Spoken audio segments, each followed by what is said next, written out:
সেবাশ্রয়ে চিকিৎসা করিয়ে পা বাদ ক্ষতিগ্রস্ত মহিলাকে স্বাস্থ্য ভবনে ডাকা হলো। চিকিৎসা সংক্রান্ত সমস্ত নথি আনতে বলা হয়েছে ওই ক্ষতিগ্রস্তকে। অভিষেকের বিরুদ্ধে কড়া ব্যবস্থার পথে প্রশাসন। তৈরি হয়েছে জল্পনা।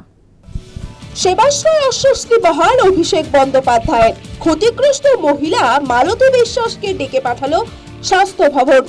চিকিৎসা সংক্রান্ত প্রয়োজনীয় নথি নিয়ে সোমবার আসতে বলা হয়েছে মালতী বিশ্বাসকে। সেবাশ্রয়ে চিকিৎসা করিয়ে পা বাদ যাওয়ার অভিযোগে সরব হয়েছিলেন ক্ষতিগ্রস্ত মহিলা। এ ব্যাপারে গত শুক্রবার রবীন্দ্রনগর থানায় অভিযোগও হয়েছে। অভিযোগের ভিত্তিতে রবিবার অভিষেক বন্দ্যোপাধ্যায়ের বিরুদ্ধে এফআইআর রুজু করেছে পুলিশ। শুরু হয়েছে তদন্ত। যুবরাজ অভিষেক ব্যানার্জি সেবার নাম করে, সেবাশ্রয়ের নাম করে হোমিওপ্যাথি ডাক্তারকে দিয়ে আপনি অ্যালোপ্যাথি মেডিসিন দিচ্ছেন, এটা তো অন্যায়। আজকে মালতী দেবী যে রয়েছেন, যার পা কাটা গেছে, তার পা কাটা গেছে বা তার পরিবারের কারুর, এটা তো হতে পারে না যে ভুল চিকিৎসায় যেটা হয়েছে, তো কেস তো হবেই। সুতরাং 15 বছর যে হুমকি মানুষকে মানে খুব অবজ্ঞা করেছেন আর কি। মানুষকে বলুন, আপনার কনস্টিটিউয়েন্সির লোক বলুন, কাউকে তোয়াক্কা করেননি, তার ফল তো পেতেই হবে। বস্তুত অভিষেক বন্দ্যোপাধ্যায়ের সেবাশ্রয় নিয়ে গুচ্ছ অভিযোগ উঠেছে।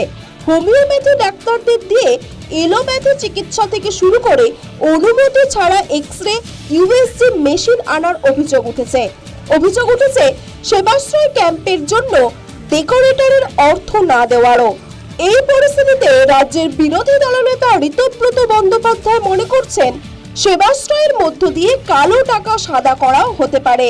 এর জন্য জাহাঙ্গীর খান, সুমিত রায় সহ কয়েকজন অভিষেক ঘনিষ্ঠ জড়িত ইঙ্গিত দিয়ে ঋতব্রতর বক্তব্য কেরলের একজনের যোগের কথাও বলেছেন।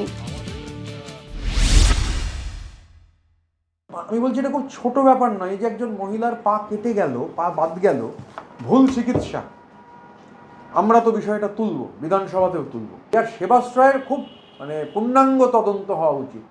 সেবাশ্রয় শুধু সেবা দিতে গিয়ে তো লোকের পা কেটে ফেলেছেন, এমন সেবা। এই মানুষের কি হবে যার পাটা বাদ গেল?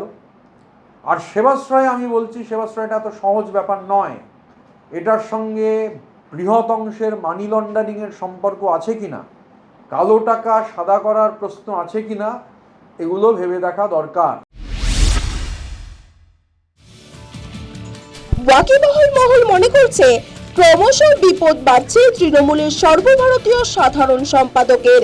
শোয়েজের ডিজে মন্তব্য নিয়ে মামলা তো চলছেই, তার উপর সেবাশ্রয় নিয়ে অভিযোগ, সমস্যা ও অস্বস্তিও বাড়াচ্ছে অভিষেকের। বড় পদক্ষেপের রাস্তা খুলছে পুলিশের সামনে।